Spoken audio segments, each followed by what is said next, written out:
കറ്റാർവാഴ കള്ളിമുള്ളിൻ്റെ ഇനത്തിൽപ്പെട്ട ചെടിയാണ് കറ്റാർവാഴ. എല്ലാ വീടുകളിലും ആവശ്യം വേണ്ട ഔഷധ സസ്യം. കറ്റാർവാഴയുടെ 10 ഉപയോഗങ്ങൾ. 1. വീട്ടിലെ മൗത്ത് വാഷ് തീർന്നാൽ കറ്റാർവാഴ ജ്യൂസ് പകരം ഉപയോഗിക്കാം.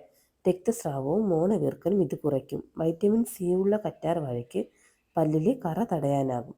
നെഞ്ചിരിച്ച്, പുളിച്ചു തികട്ടൽ, ദഹനക്കേട് എന്നിവയ്ക്കെല്ലാം കറ്റാർവാഴ ജ്യൂസ് ഔഷധമാണ്. എന്നാൽ 1 ഗ്ലാസ് വെള്ളത്തിൽ 2 ടേബിൾ സ്പൂണിൽ കൂടുതൽ കറ്റാർവാഴ ജ്യൂസ് ചേർക്കരുത്. കറ്റാർവാഴ ചർമ്മത്തിന് ഈർപ്പം നൽകുമെന്നതിനാൽ ക്രീമുകൾക്ക് പകരം ഇത് ഉപയോഗിക്കാം. ഒരു തണ്ടൊടിച്ച് അതിൻ്റെ ജെൽ മുഖത്ത് പുരട്ടിയാൽ ചർമ്മത്തിന് തിളക്കം ഉറപ്പ്. വേനൽക്കാലത്ത് വെയിൽ മൂലം ഉണ്ടാകുന്ന ചെറിയ പൊള്ളലുകൾക്ക് കറ്റാർവാഴയുടെ ജെൽ തേച്ചാൽ മതിയാകും. ചർമ്മം വരണ്ടു പോകാതിരിക്കാനും ഇത് സഹായിക്കും. ത്രെഡിങ്ങിനും വാക്സിങ്ങിനും ശേഷം ആ ഭാഗത്ത് കറ്റാർവാഴ ജെല്ലിടുന്നത് ചൊറിച്ചിൽ ഒഴിവാക്കും.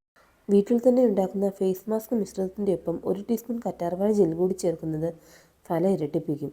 പാതി വെള്ളരി ഇടിച്ചു ചതച്ച മിശ്രിതത്തിലേക്ക് റോസ് വാട്ടറും കറ്റാർവാഴ ജെല്ലും ചേർത്താൽ ഫേസ് മാസ്ക് റെഡി. ശിരോചർമ്മത്തിലും മുടിയിലും കറ്റാർവാഴ ജെൽ തേക്കാവുന്നതാണ്.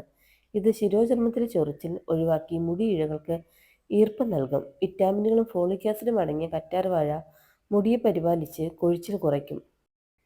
ചർമ്മത്തിന് പുറത്തുവരുന്ന തിണർപ്പ്, ചൊറിച്ചിൽ പോലുള്ളവയ്ക്കും കറ്റാർവാഴ ഔഷധമാണ്. പ്രാണികൾ കടിച്ചാലും വേദന മാറ്റാൻ ഇത് ഉപയോഗിക്കാം. മുഖത്തുനിന്ന് മേക്കപ്പ് തുടച്ചു മാറ്റാനും കറ്റാർവാഴ ജെൽ സഹായിക്കും. ജെല്ലിട്ട് പഞ്ഞി കൊണ്ട് തുടച്ചാൽ മുഖം ക്ലീനാകും.